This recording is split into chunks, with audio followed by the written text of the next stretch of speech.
Hey, what to do, y'all? What to do? What to do? This particular video is part of my playlist, The Building Challenge.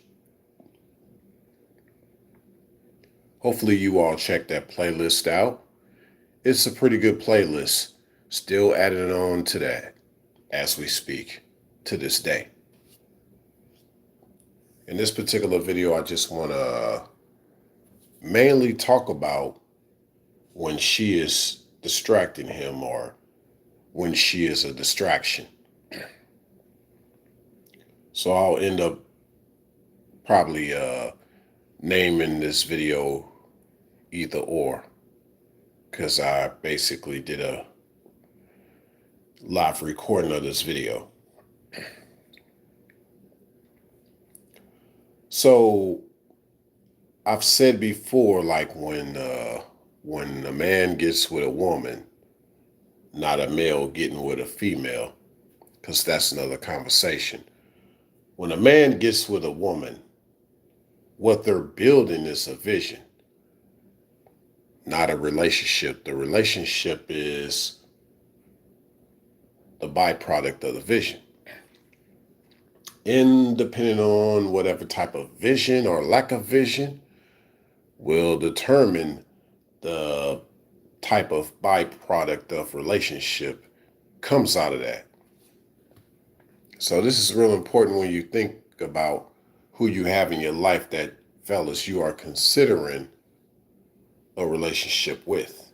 Or in essence of if you're building a vision and the relationship is going to be out of that, this really makes you think in mind of the way that relationship should be depending on your vision.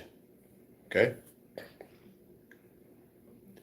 So the way that she is distracting him, it really comes down to this because I've said before in my playlist, The Building Challenge, with one of my videos.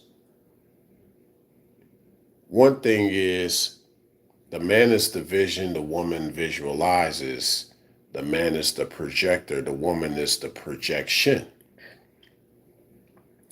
The man is the captain, the woman is the ship. Together you get the voyage.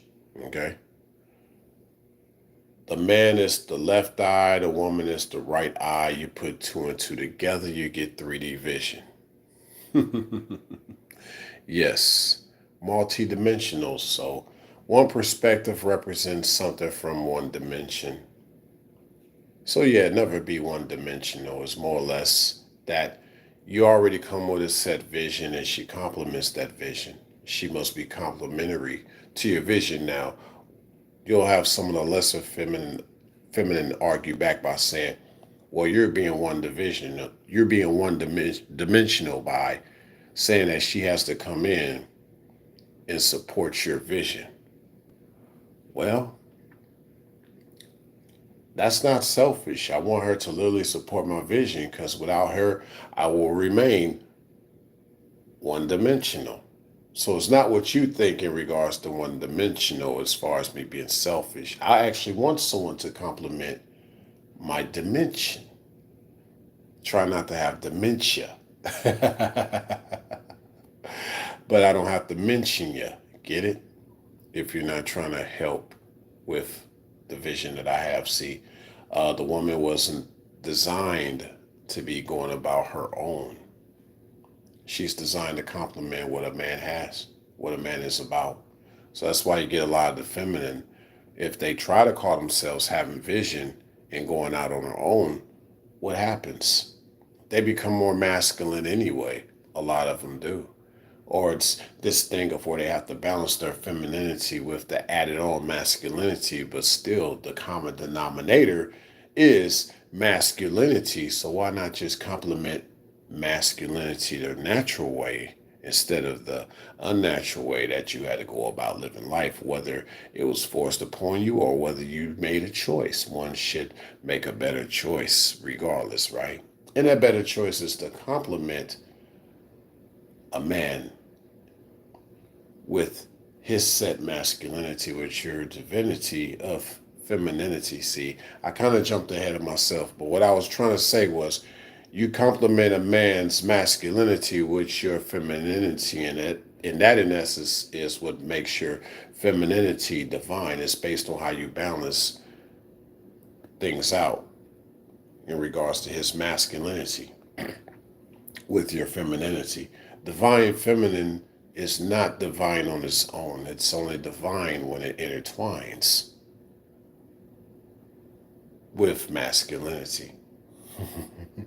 So the same can be so if you're the opposite. You're putting his masculinity in a bind.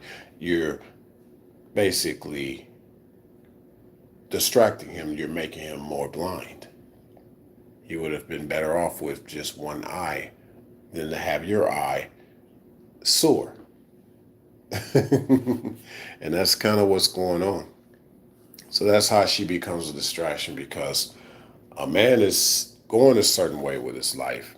And that's the thing, ladies. You got to get around a man that's trying to go somewhere with his life, or he just has a clear idea of the way life should be. And you see this. You see this in the way that he lives.